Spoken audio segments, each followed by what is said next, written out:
نیا سال کیسا ہوگا یہ جاننے کا آپ کو موقع مل گیا ہے۔ بلغاریہ کی مشہور خاتون آجہانی نجومی بابا وانگا نے مرنے سے پہلے سن 2021 کی پیش گوئیاں بھی کر دی تھیں، جو زبر نیوز آپ کے لیے پیش کر رہا ہے۔ بابا وانگا کا کہنا ہے کہ اس سال ایک طاقتور اژدہا پوری انسانیت کو لپیٹ میں لے گا اور 3 عفریت یعنی جوائنٹس مل کر ایک ہو جائیں گے۔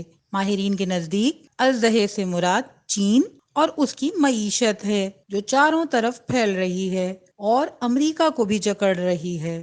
بابا وانگا کا کہنا ہے کہ اس سال لوگ اپنے عقائد اور مذاہب کی بنیاد پر مزید سختیوں سے گزریں گے۔ روس کے صدر پیوٹن کے بارے میں پیش گوئی کی گئی ہے کہ انہیں قتل کرنے کی کوشش بھی کی جا سکتی ہے۔ امریکہ کے سبکدوش ہونے والے صدر ٹرمپ کے بارے میں بابا وانگا نے کہا ہے وہ نفسیاتی بیماری میں مبتلا ہو جائیں گے۔ کہتے ہیں کہ انہوں نے روسی زوال، چرنوبل ایٹمی حادثے، 2004 میں انڈونیشیائی سونامی، 11 ستمبر کے ورلڈ ٹریڈ ٹاور حملوں کی پیش گوئی بھی کی تھی، تاہم ان کی بعض پیش گوئیاں غلط بھی ثابت ہوئی ہیں۔